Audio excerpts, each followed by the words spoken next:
Le titre aujourd'hui, comment apprendre à aimer. On va faire une série que tu vas apprendre à aimer. Aujourd'hui, on va répondre à la question comment aimer. Je vais commencer une écriture. 1 Corinthiens 1:10.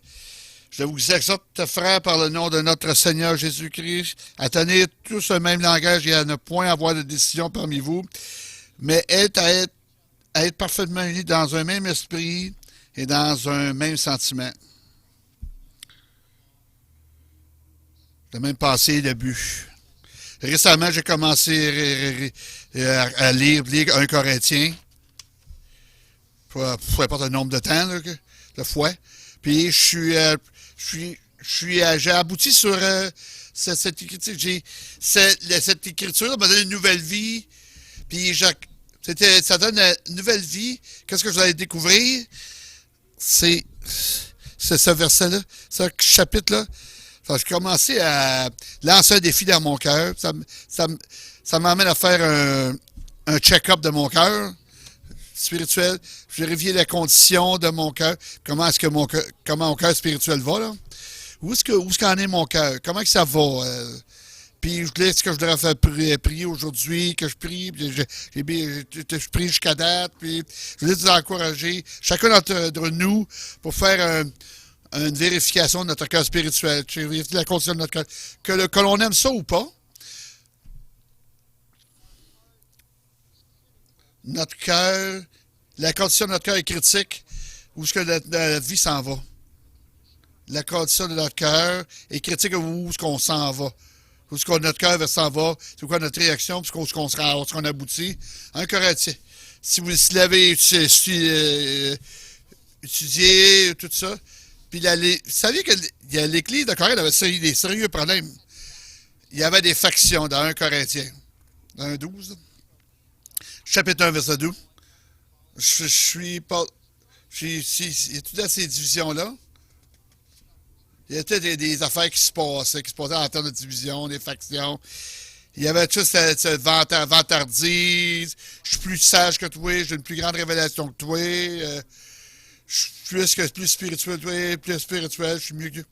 Tout ce vantardise, il y avait de la jalousie, des querelles, beaucoup de jalousie, de querelles entre les croyants. Il y avait de fausses sagesse, arrogante, de mettre dans l'auto-tromperie. Il pensait qu'il était plus sage que d'autres, plus smart que d'autres. Ils se jugeaient entre eux autres. Il y a de l'immoralité sexuelle. Puis c'était pas adressé, là. Il se vantait, mais qu'il était spirituel, mais il laissait aller. Tu sais, tu parles d'une autotromperie. Il y avait des poursuites entre croyants. Il se traînait en cours. Il prenait les possessions dans chacun d'entre eux autres. Le mauvais usage de la liberté. Il utilisait leur fruit jusqu'à un tel point que ça causait des dommages. Les nouveaux croyants au milieu d'eux.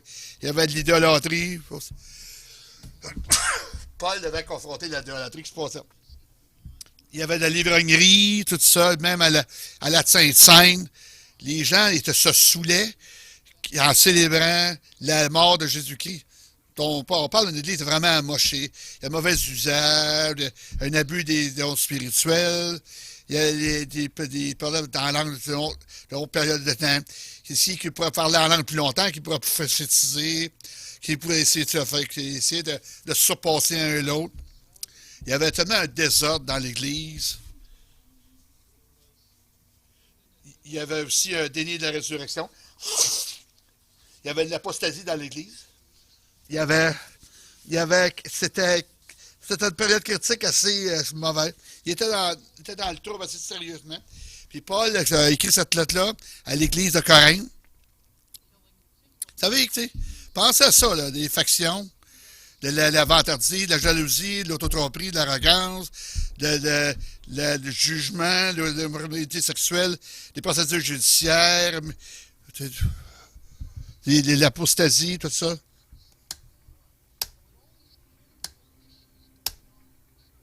Il y avait des choses qui se passaient dans l'Église.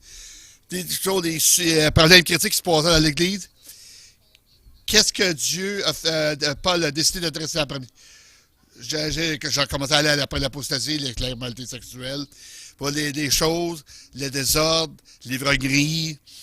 Tu sais pourquoi que Paul est allé en premier? Je vous appelle, je vous exhorte, frère, par le nom de notre Seigneur Jésus-Christ, à tenir tous le même langage et à ne pas avoir de division parmi vous,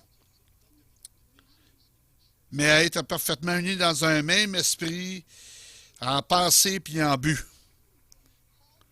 Paul a laissé de tout côté toutes les autres affaires, les choses qu'on considérait les choses critiques, les problèmes les plus considérables dans l'Église, l'idolâtrie, les problèmes sexuels, l'ivrognerie. Il a commencé par le problème dans l'Église de Corinthe. On va parler de comment est-ce que vous traitez un puis l'autre. On va parlons de comment est-ce que vous pouvez vivre en harmonie entre chacun d'entre vous autres. Parlons de comment est-ce que vous devriez aimer chacun d'entre vous. S'aimer entre nous autres. C'est-tu extraordinaire ou Paul a compris que c'était quoi le vrai problème à l'Église de Corinthe? Ils ne savaient pas comment s'aimer entre eux autres. S'ils savaient comment s'aimer entre eux autres, il n'y aura pas d'affection, de jalousie, il n'y aura pas de vantardise, de l'arrogance, il n'y aura pas de jugementaliste, il n'y aura pas d'immoralité sexuelle, il n'y aura pas de poursuites judiciaires, d'ivrognerie, de désordre. S'ils avaient su comment vraiment aimer, tous les problèmes seraient partis, ça serait dissipé s'ils savaient comment aimer. Puis c'est pourquoi que Paul il dit, direct dans le milieu de ce verset-là, là, de cette lettre-là, j'étais prêt de faire appel. Je pense que je suis tellement mieux de vous donner une définition. C'est quoi l'amour? Vous ne savez pas, vous semblez pas comprendre le problème. C'est quoi la définition de l'amour? Fait que Paul donne cette définition-là. L'amour est patient et gentil. L'amour est pas jaloux. C'est plein. C'est point envieux. Ça se vante pas, ça demande pas. Elle ne s'enfle point d'orgueil. C'est pas irritable. Ça ne regarde pas un dossier contre nous autres. Là. Ça ne se réjouit pas dans l'injustice. Elle se réjouit, ne point de l'injustice, mais elle se réjouit de la vérité. Elle excuse tout, elle croit tout, elle espère tout, elle supporte tout. Elle n'abandonne de rien. C'est toujours plein d'espoir. Puis ça l'endure dans toutes les circonstances. Puis ça ne l'abandonne jamais. C'est quoi? De quoi est-ce qu'on a l'air, l'amour? L'amour est patient. L'amour attend. Vous ne comprenez pas, Pasteur Dave. Je ne comprenais pas. L'amour attend. Si vous déniez les Écritures, vous ne savez pas ce que l'amour. L'amour attend toujours.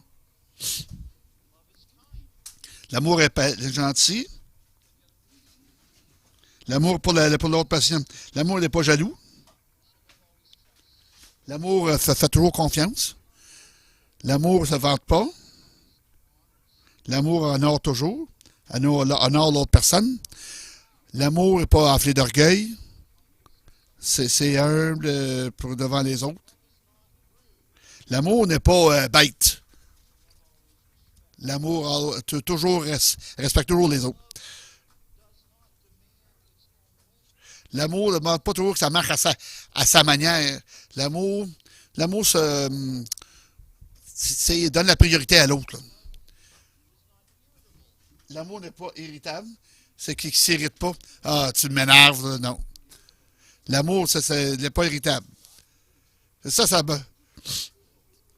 L'amour n'est pas irritable. L'amour supporte, compose, supporte. L'amour ne garde pas un dossier contre nous autres. C'est pas un arrière-plan d'erreur qui a été fait contre nous autres. L'amour efface.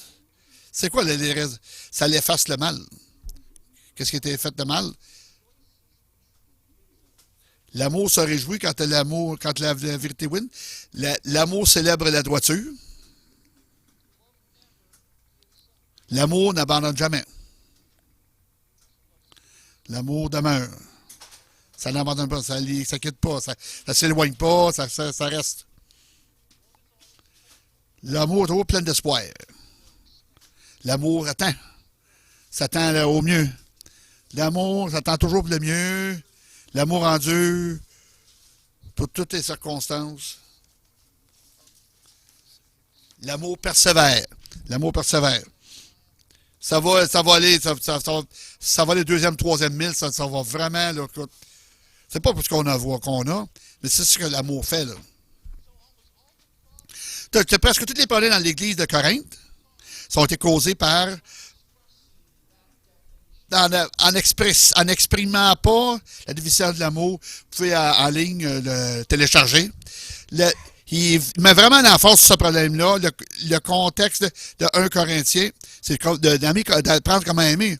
Comment est-ce que Paul, il finit la lettre? 1 Corinthiens 16, 14. Faites tout dans l'amour. Que tout ce que vous faites se fasse dans l'amour. Paul les a laissé savoir que la solution à tous leurs problèmes, c'était pas plus d'autodiscipline, c'était pas d'autocontrôle, c'était de s'abaisser, c'était pas l'intervention surnaturelle. Ah, c'est Dieu. Dieu transforme-moi, viens me zapper. Non. La solution, c'est quoi? C'est quoi? Vous avez besoin de savoir comment aimer. Vous avez besoin d'apprendre à savoir comment aimer. Là aussi, ce qu'on peut comprendre sur Jésus dans le jardin de Gethsémani. Jean 17, 28. Je leur ai fait connaître ton nom, je leur ferai connaître afin que de l'amour dont tu m'as aimé soit en eux et que je sois en eux. Que l'amour soit en eux, là. Que je puisse être en eux, là. Dieu a prié pour nous. Puis que l'amour de Dieu, que l'amour de Dieu avait pour Jésus, que Dieu avait pour Jésus, que soit en dedans de nous autres, soit à l'intérieur de nous, dans notre folle, que soit de l'intérieur vers l'extérieur. La vie, la longévité, ça repose sur l'amour. Pas des affaires, les dons spirituels, le surnaturel. La vie, la longévité, ça se lève et tombe, dépendamment si l'amour est là. Quand ça a vu comment j'ai aimé soi-même, j'ai aimé Jésus, aimé le monde. C'est pourquoi, précédemment, dans le jardin d'Éden,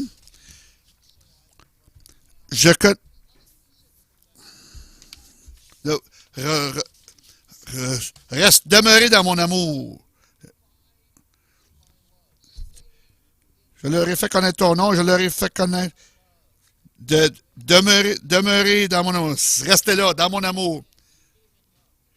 Pendant le temps, demeurez là dans l'amour. Que ça reste là dans l'amour.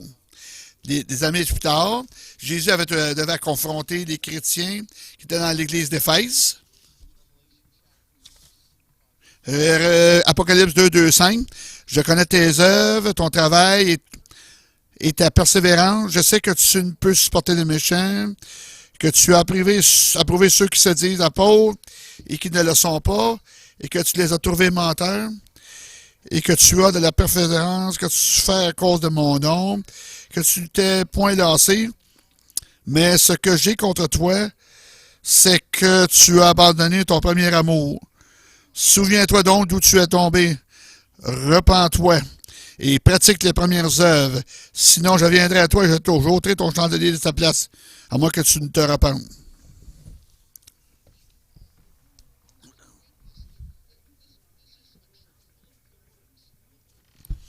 De plein de bonnes œuvres, de bonnes œuvres.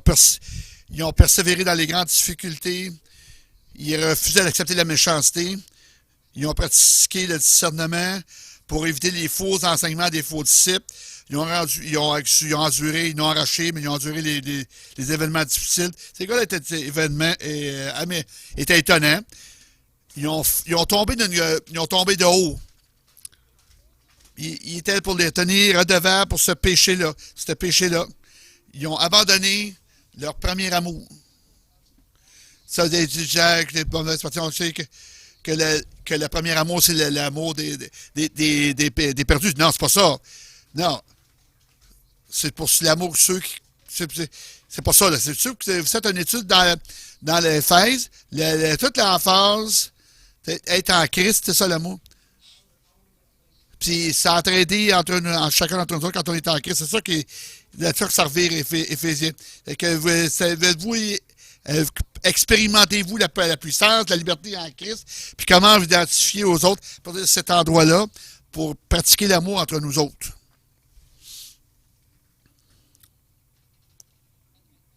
Puis ça, c'est pour ça que c'est ça que l'Église d'Éphèse a abandonné, la relation en Christ pour être en Christ. Jésus a dit, parce qu'ils ont abandonné cet amour-là, cette relation verticale et horizontale, ils ont tombé de haut. Ils ont vraiment tombé.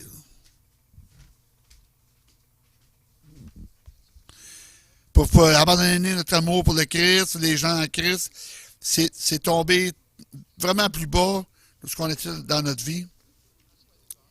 C'est pour ça que l'Évangile, met vraiment l'emphase, l'importance de l'amour. 3 des 4 évangiles, c'est ces mots-là exacts. Tu aimeras le Seigneur de ton Seigneur ton Dieu, de ton cœur, de toute ton âme, de toute ta pensée, de toute ta force. Voici le second. Tu aimeras ton prochain comme toi-même. Il n'y a pas d'autre commandement plus grand que ceux-là. Dieu se lève et tombe. Ça, c'est basé sur l'amour. Il n'y a pas d'autre chose. J'aime bien le sunduret, le prophétique, prier pour les malades, tout ça. Mais Dieu, ça ne se repose pas là-dessus. Là. Ça ne dépend pas de ça. C'est l'amour pour le Christ, l'amour pour les gens. C'est ça qui est important. Si on ne sait pas comment aimer, l'évangile du royaume, ça va être silencieux parmi nous. Si on ne connaît pas si on ne connaît pas l'évangile du royaume, ça va être silencieux parmi nous, puis l'Église va éventuellement mourir. Comment est-ce qu'on apprend comment aimer? Comment est-ce qu'on apprend comment aimer? Jean 13, 30. Un nouveau commandement, je vous donne. Un nouveau commandement que je vous donne. Aimez-vous les uns les autres, comme je vous ai aimé, vous aussi. Aimez-vous les uns les autres. À ceci, tous connaîtront que vous êtes mes disciples, si vous avez de l'amour les uns pour les autres. Ce verset ça a mis de la confusion en moi, parce que Jésus, sa vie, t'a enseigné comment aimer. Il a enseigné comment aimer, même dans le Vieux Testament. C'est tout à propos d'aimer. C'est à propos d'aimer Dieu. Tout au travers de la Bible. Voici là Jésus,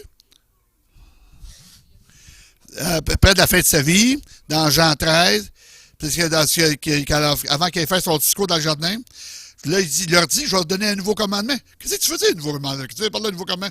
Ça a toujours été le commandement, au travers de l'amour, tout le long, là. Pourquoi est-ce que Jésus dit, il va vous donner un nouveau commandement?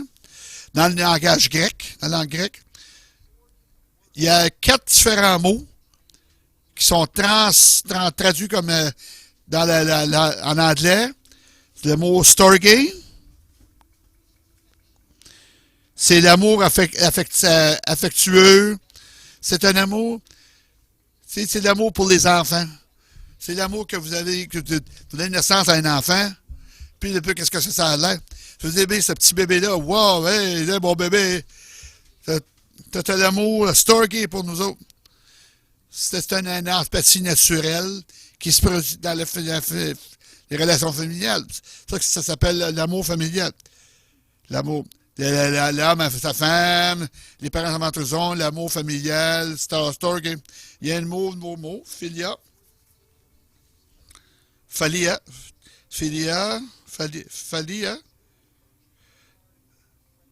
C'est un amour.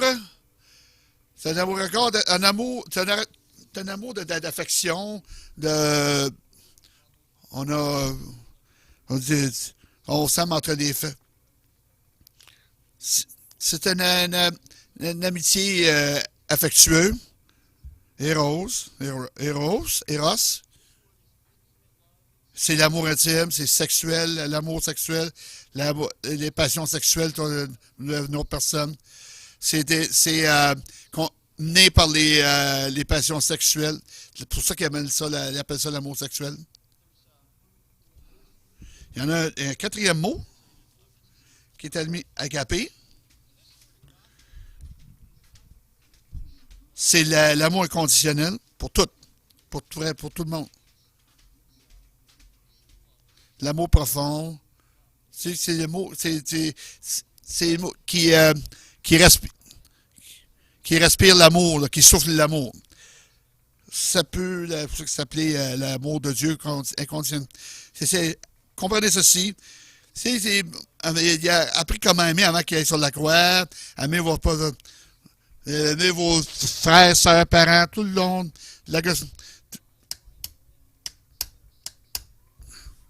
Que l'amour puisse être pardonné, que le Saint-Esprit puisse nous remplir. C'est comme des remplir. Je vais vous donner un nouveau commandement.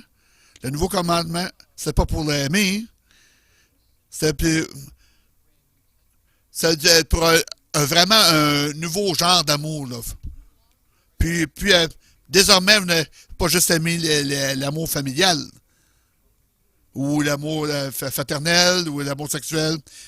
Maintenant, vous allez apprendre à comment aimer d'une façon plus différente. Que Dieu lui-même va vous donner.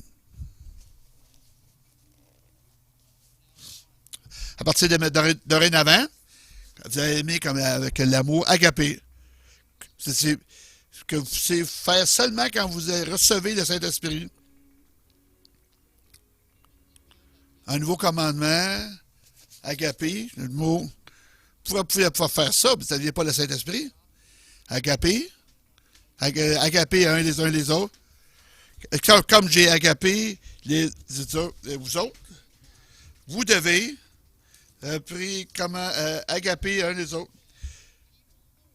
Vous aussi aimez les uns les autres. Associez tous connaîtront que vous êtes mes disciples si vous avez de l'amour les uns pour les autres.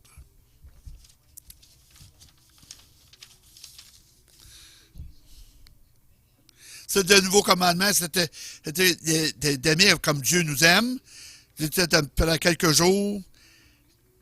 Il était pour remplir ses disciples de Saint-Esprit, puis il recevrait l'amour agapé.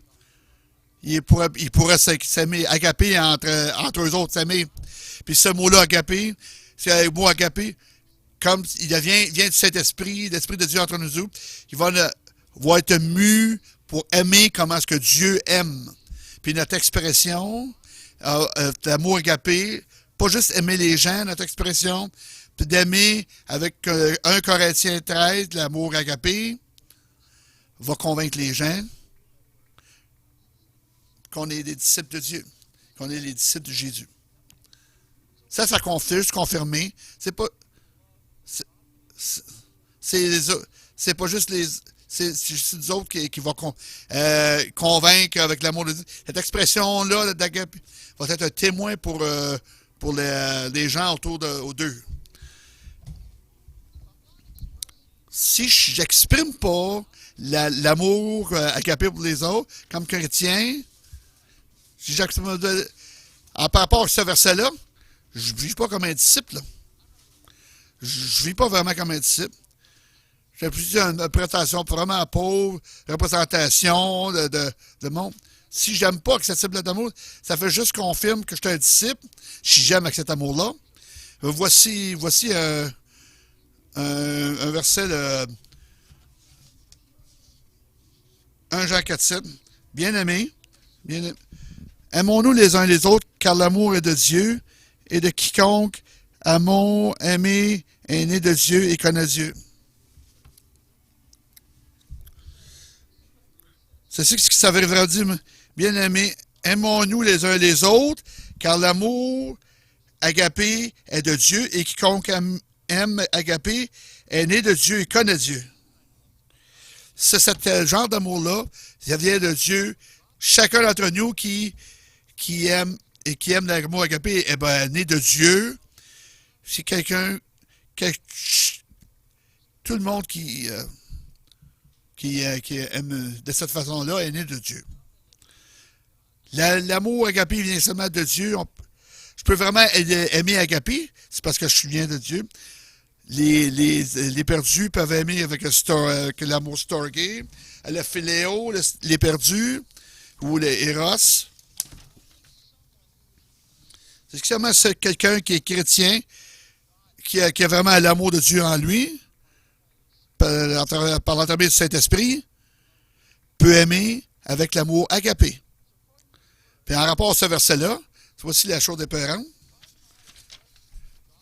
Si j'exprime moi l'amour agapé sur une base régulière, soit que je ne connais pas Dieu,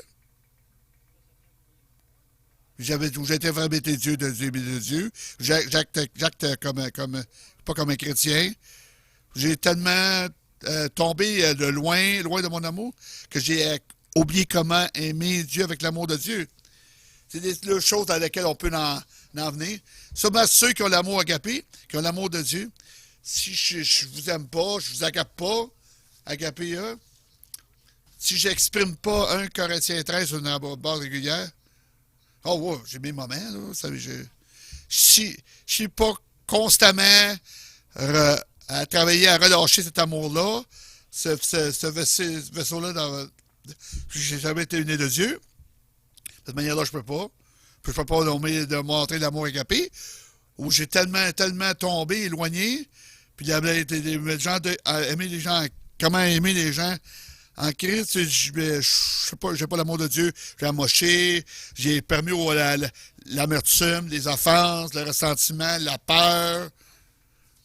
J'ai permis à quelque chose avec un corps étranger qui est rentré en moi, qui siphonne l'amour en moi, puis je vous aime pas correctement. Là. C'est assez peurant. Hein? C'est assez peurant. C'est vraiment, oui, de faire un check-up, là. Un check-up dans nos vies, de notre cœur. Là. Si je vous aime pas comme 1 Corinthiens 13, l'amour agapé, où est-ce que tu en es, mon cœur? Est-ce que mon cœur est toujours rempli de l'amour de Dieu? Ou j'ai tellement tombé éloigné, où je me suis trompé moi-même, puis j'agis comme un chien. Si j'agis comme un chrétien, ben là, je vais être soit un chien ou un chrétien. Dieu devrait parler à l'Église de Corinthe. Il devait adresser l'Église de Corinthe, basé sur comment est-ce que vous traitez un et l'autre. Comment vous traitez un et l'autre. Savez-vous comment aimer? Savez-vous comment aimer? Vous avez l'amour en vous, que vous soyez capable d'aimer. Vous êtes tellement tombé de loin, vous avez oublié comment aimer. Vous ne savez plus désormais comment aimer. Dans les semaines à venir, les prochaines, on va vous entraîner des outils comment aimer. Comment vous aimez entre vous autres. Pour vous aimer comment exprimer l'amour de Dieu. Il faut être sûr qu'on a fait, au moment où on se parle, qu'on a vraiment l'amour de Dieu en nous autres, il faut vraiment être sûr de ça. Parce que sinon, comment est-ce qu'on peut pas se demander pourquoi, parce qu'on n'a pas aimé, c'est pas à nous autres encore. Ça doit faire être sûr que l'amour de Dieu était mis en nous par l'entremise de son esprit, puis il faut être sûr que cet amour-là, c'est notre premier amour. L'amour pour lui. L'amour pour son peuple. Parce que sinon, on ne va pas nulle part. Là. Dieu ça repose, l'amour de l'Église repose sur l'amour de Dieu. La vie de la longévité, ça repose sur l'amour de Dieu. Je vais vous montrer une vidéo. C'est ma tentative. Il y a quelqu'un. Regarde, là. Fait que ce qu'on va faire, on va jouer cette vidéo-là. C'est une vieille toune, chanson. 1 Corinthiens, chapitre 13, verset 13. Je veux que que vous ayez les paroles.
fermer nos yeux.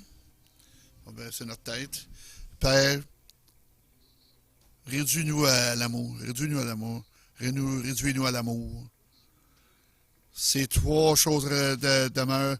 La foi, l'espoir, l'amour. Mais le plus grand, c'est l'amour. L'amour l'Église repose sur l'amour pour vivre un amour démontré. Je prie pour chacun de pour ceux qui nous regardent en ligne. C'est quelqu'un qui n'a pas évité cet esprit dans leur vie.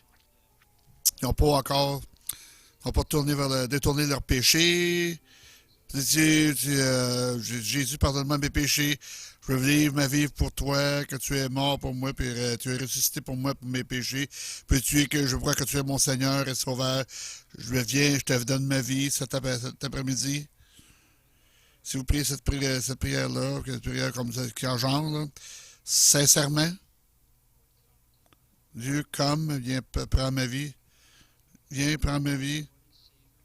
Que je devienne le sauveur Seigneur de ma vie. Si tu as fait cette prière-là, remplis-moi de ton amour, de ton esprit. Puis en faisant ça, remplis-moi de ton amour agapé. Remplis-moi de ton amour. Que Dieu est l'amour agapé. Remplis-nous. Remplis-nous avec l'amour agapé. Dans le nom de Jésus. Remplis-nous, Seigneur. Remplis-nous, Dieu, avec ton amour agapé. On peut commencer à vivre, exprimer l'amour, l'agapé. Je prie pour le reste d'entre nous. Qu'on fasse un vérifié. Je vais voir si on a tombé dans notre amour, si on est éloigné, pour voir si on a perdu notre focus d'aimer le Christ et des gens, des gens, le peuple en Christ. Le peuple de Christ. Par ton Saint-Esprit, vérifie notre cœur, montre-nous.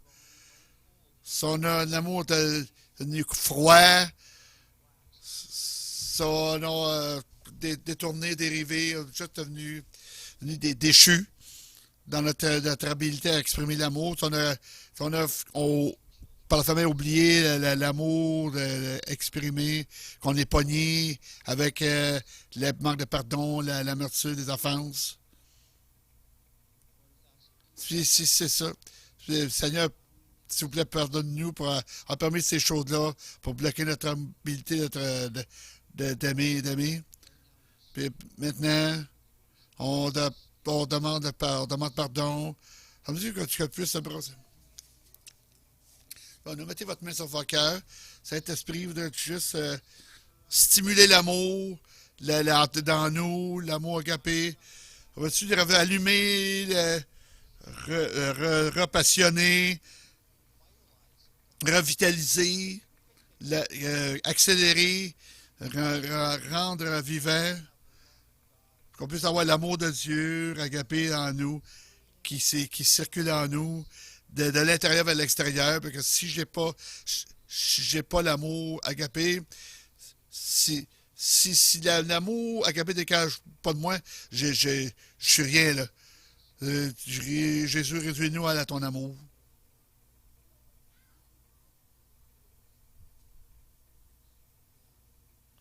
Ouais. Le peuple dit Amen. Enseigne-nous à des amants dans le nom de Jésus.